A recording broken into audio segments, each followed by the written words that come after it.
Hi guys, today we're going to be learning how to do this one. Not difficult, so let's get straight into it. First thing we'll need is a new Fusion composition.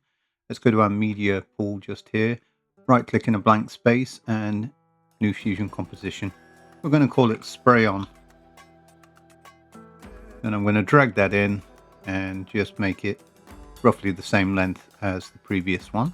Make sure my timeline marker's over it, and then I'm going to go down and hit the Fusion button just here and go into Fusion. So here we are inside of Fusion. The first thing we need to do is bring in a text node. I'm going to go to our toolbar just here and just drag that down like that. I'm going to connect it across. We're going to go up to the right hand side, make sure you've got the text node selected and type in your text. I'm going to change the font to something that looks a bit more graffiti-ish. So if I come over to here and click on Open Sans, and then I can change that. I think the one I used was like Handbrake or something. Yeah, it's this one here, Hand Me Down. We're also going to change the color. I'll make it something like that. And to see how it looks on our wall, let's bring that in as well.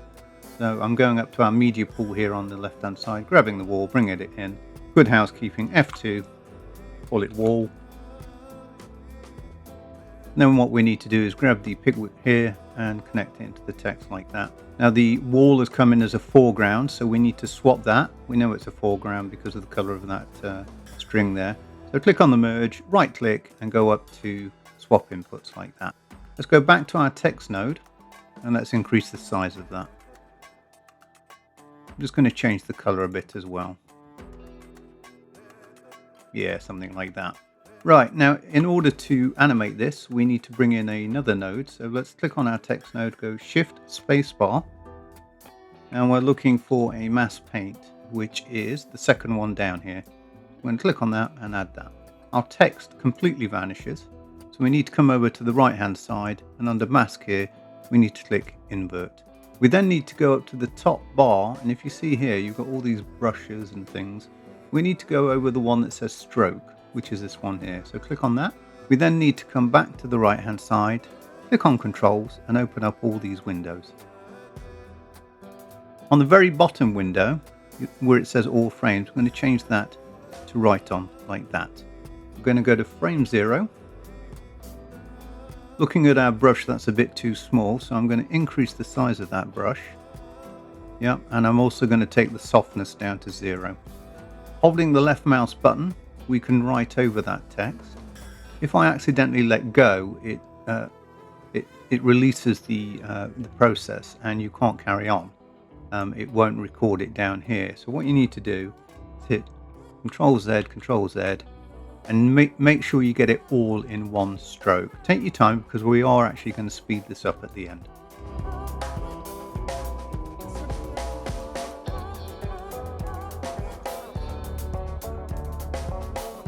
And there we are.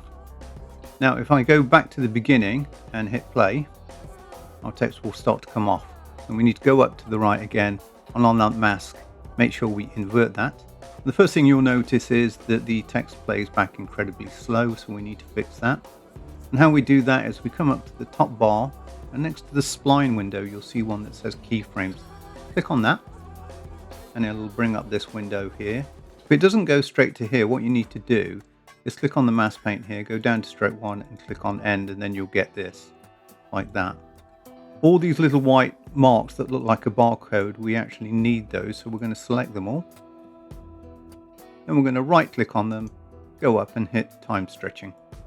We're going to go over to the right hand side and you see these little arrows pop up. I'm going to grab that left mouse button and pull it all the way in until we're happy with the speed. Now we can go back to frame 0 and play it back. Just going to slow it down just a little bit. Very cool, happy with that. Let's bring in our hand. Again, I got the hand off Pexels and I had to cut it out. I use Affinity Photo, but you can use whatever you wish to get it out. You can use something online or Photoshop or something like that. Let's click on the hand and good housekeeping, give it a name. And the first thing you'll notice is it's way too big. What we need to do is, with the hand selected, we're going to click on transform. We're going to bring that all the way down. The next thing we're going to do is move the pivot point. That's at which the angle of it rotates and moves. And for this, we need it to be right over the nozzle up there. And how we do that, we'll go up to the right hand side and just move the pivot point like so.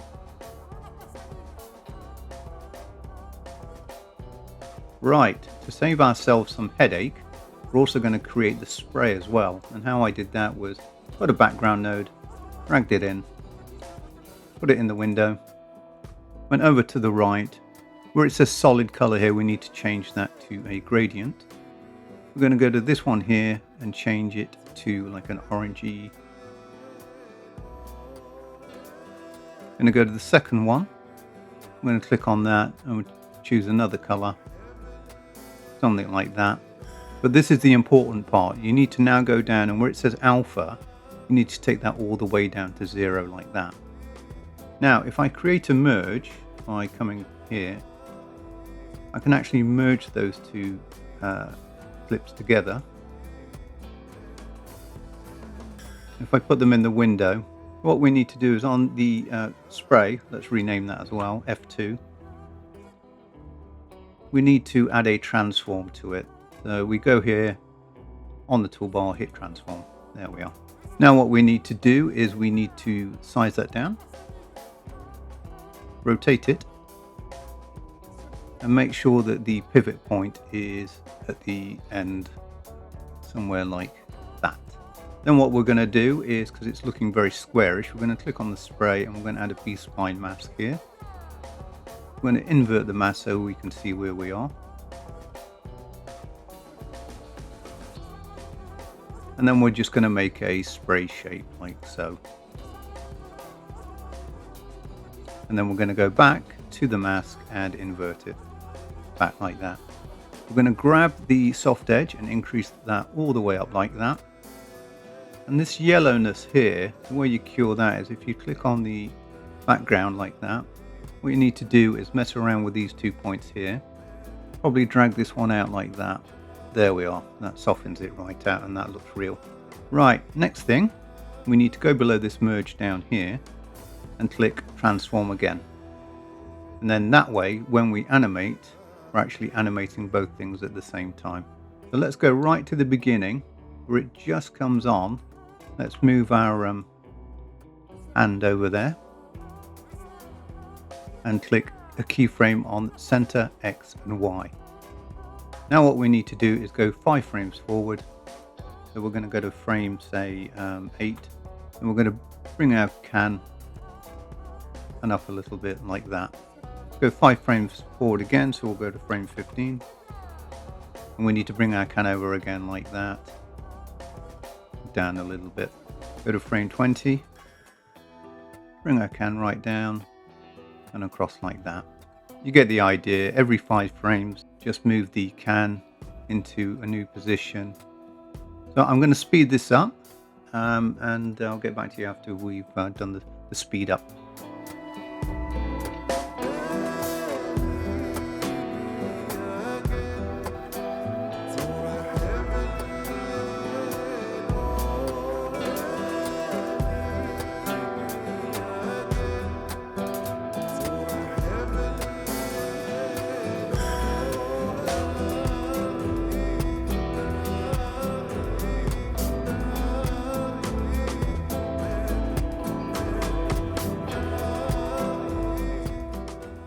Right, so I've gone through every 5 frames and just adjusted it. Let's see how that looks. Yeah, not bad. What I did on a couple of them is I actually went halfway between the frames, like between frame 80 and 85, and just adjusted it to make it look a bit more believable.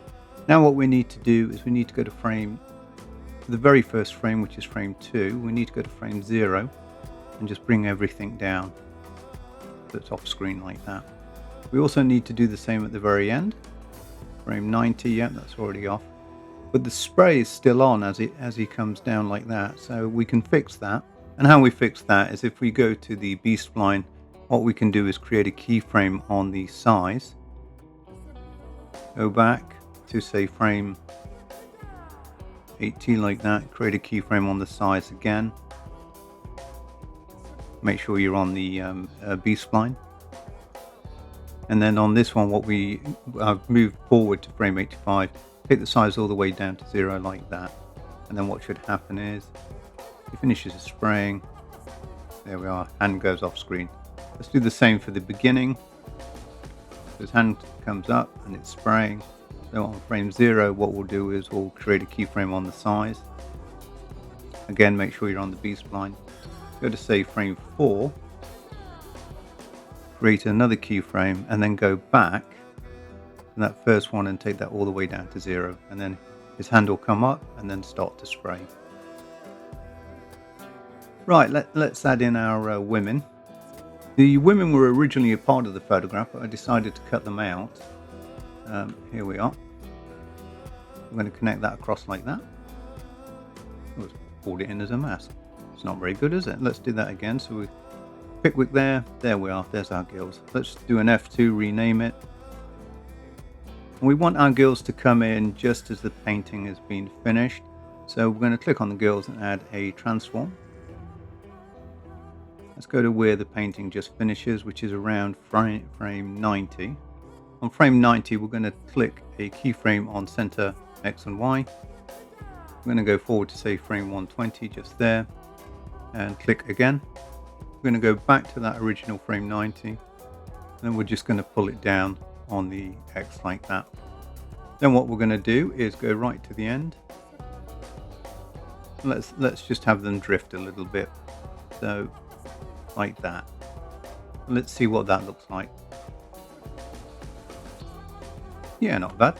Let's just see if we can smooth that out by hitting the transform and going to the spline keys. Going here, hitting zoom to fit just here. And then what we'll do is we'll create a smooth on these two keyframes here. If I can select them. Let's do that again. So on these two keyframes, we're going to hit S to smooth out.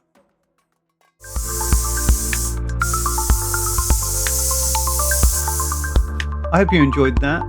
Simple, fun, and something different. In the next tutorial, I'm going to be teaching you how to work with paths and have some fun with that. Oh my God, that hurt. So, see you in the next one.